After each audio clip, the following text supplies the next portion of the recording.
इस वीडियो में बताने वाले हैं प्रेजेंट परफेक्ट कंटिन्यूअस टेंस के बारे में।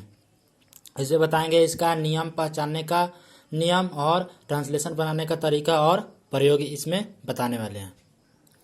पहचानने का इसका नियम क्या है प्रेजेंट परफेक्ट कंटिन्यूअस टेंस में। तो जिस हिंदी वाक्य के क्रिया के अंत में रहा हूँ, रही हूँ, रहे हो, रही हो, रहे हैं, रहे हो आदि लगा हुआ रहता है तथा इनके पहले भूतकालिक समय सूचक शब्द जैसे 1 घंटे से, 2 घंटे से, 5 घंटे से, 10 घंटे से, 15 घंटे से या 2 वर्षों से, 4 वर्षों से, 50 वर्षों से, 100 वर्षों से, सुबह से, शाम से, रात से, दोपहर से, 9 बजे से, 10 बजे से, 12 बजे से, 1 बजे से, 8 बजे से इत्यादि इस जैसे कि इस शब्द का ऐसे शब्द जब लगा हुआ रहता है तब ऐसे वाक्य को प्रेजेंट परफेक्ट कंटिन्यूअस टेंस का वाक्य माना जाता है। अब इसमें इसका बनाने का नियम क्या होगा और इसमें जब बनता है तो इसमें क्या सिंस और फॉर का प्रयोग भी किया जाता है। तो सबसे पहले सिंस और फॉर का प्रयोग कहाँ कहाँ किया होता है उसको बताते हैं। तो सबसे पहले बताते हैं फॉर का प्रयोग।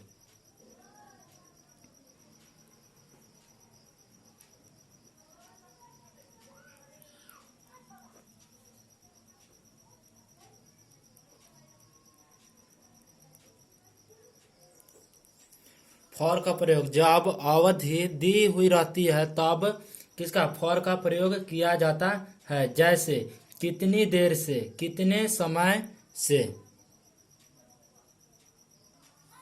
कितने देर से और कितने समय से इस टाइप का जब रहता है तो उसमें फॉर का प्रयोग किया जाता है। लेकिन जब निश्चित समय का बोध होता है जैसे कि सुबह से, शाम से, दोपहर से, 12 बजे से या जनवरी से, फरवरी से, मार्च से, संडे से, मंडे से इस टाइप का जब निश्चित समय का बोध होता है तब सिंस का प्रयोग किया जाता है। जब निश्चित समय दिया हुआ रहता है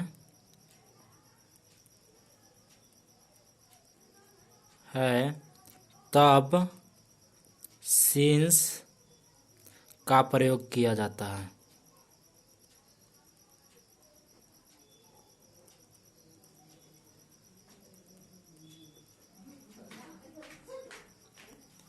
जिस सिंस का प्रयोग कहाँ किया जाता है जब निश्चित समय दिया हुआ रहता है तब सिंस का प्रयोग किया जाता है। प्रेजेंट परफेक्ट कंटिन्यूअस टेंस का प्रयोग। प्रेजेंट परफेक्ट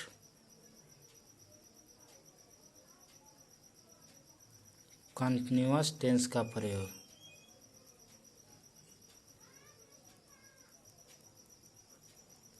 अभी बताए हैं सिंस या फॉर का प्रयोग। अब बताएंगे कि प्रेजेंट परफेक्ट कंटिन्यूअस टेंस का प्रयोग कहाँ किया जाता है या किस लिए किया जाता है। तो इस टेंस का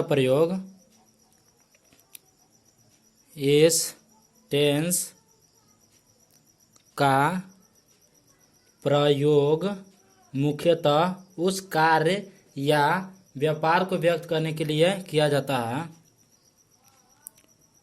मुख्यतः उस कार्य या व्यापार को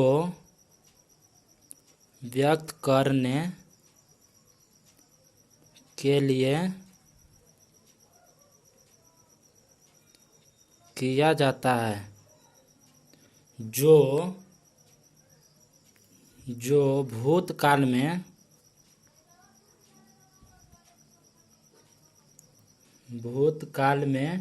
प्रारंभ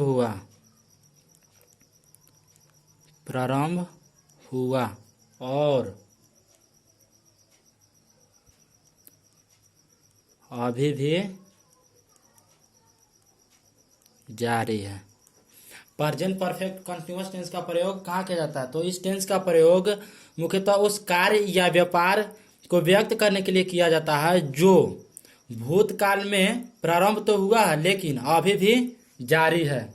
जैसे एक उदाहरण बता रहा है, he has been living in this town for 10 years.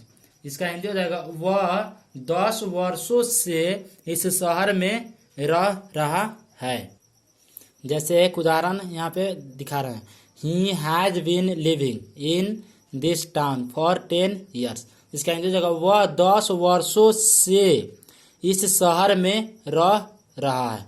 वह 10 वर्षों से यानी 10 वर्ष जो है वो बीते हुए समय को बोध करा रहा है, और रह रहा है यानी कि ये वर्तमान को भी बोध कर रहा है, यानी कि वह 10 वर्षों से यानी बीते 10 वर्षों से अभी भी इस शहर में प्रेजेंट में रह रहा है। तो इस टाइप का जो क्वेश्चन होगा वो इसमें बनेगा। और अब इसका बनाने का नियम बताएंगे।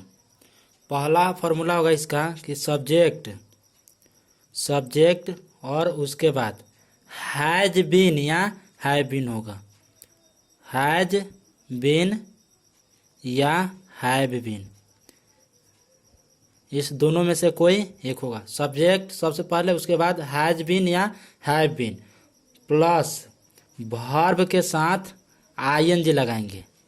इसके बाद सिंस या फॉर लिखेंगे, सिंस या फॉर के बाद तब अदर वर्ड लिखेंगे।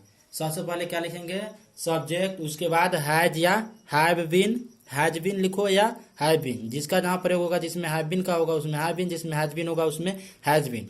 उसके बाद वर्ब के साथ आईएनजी लिखेंगे, उसके बाद सिंस या फॉर लिखेंगे, और तब सबसे लास्ट में ऑब्जेक्ट लिखेंगे। जैसे यहाँ पे उदाहरण जो दिए हैं उसमें देखो, he has been living in this town for 10 years. Subject के साथ इसमें हैज बीन है, उसके बाद वर्ब है, उसके बाद सिंस या फॉर लगाया हुआ है। और इसमें डबल ऑब्जेक्ट भी कभी कभी आ जाता है, जैसे कि he has been living in this town, ठीक है, एक ये ऑब्जेक्ट आ गया है यहाँ पर, उसके बाद सिंस या फॉर, फिर 10 ईयर्स, यानी कि इसमें 2 ऑब्जेक्ट भी आ जाता है। उसके बाद इसमें अगर निगेटिव होगा तो यहाँ पर क्या करेंगे, सब्जेक्ट हैज या हैव बीन के बगल में ही यहाँ पे नॉट लिखेंगे, उसके बाद वर्ब के साथ आईएनजी, सिंस या फॉर प्लस ऑब्जेक्ट। जब इंट्रोगेटिव रहेगा तो हैज बीन या हैव बीन पहले लिख लेंगे, इस दोनों में से कोई एक पहले आ जाएगा। उसके बाद लिखेंगे सब्जेक्ट। इसके बाद अगर इसमें निगेटिव रहेगा तो निगेटिव तो नॉट यहीं पर हो जाएगा। उसके बाद प्लस करके वर्ब, तो वर्ब के साथ आईएनजी, फिर उसके बाद सिंस या फॉर और अदर वर्ड। उसके बाद अगर WH रहेगा तो क्या करेंगे, WH सबसे पहले लिख लेंगे, उसके बाद हैज बीन या हैव बीन, हैज बीन या हैव बीन, तब वो लिखेंगे सब्जेक्ट। और जब सब्जेक्ट लिखेंगे उसके बाद अगर इसमें निगेटिव रहेगा तो यहीं पर निगेटिव के लिए नॉट का प्रयोग कर लेंगे। उसके बाद तब वर्ब के साथ आईएनजी लिखेंगे, फिर सिंस या फॉर अदर वर्ड।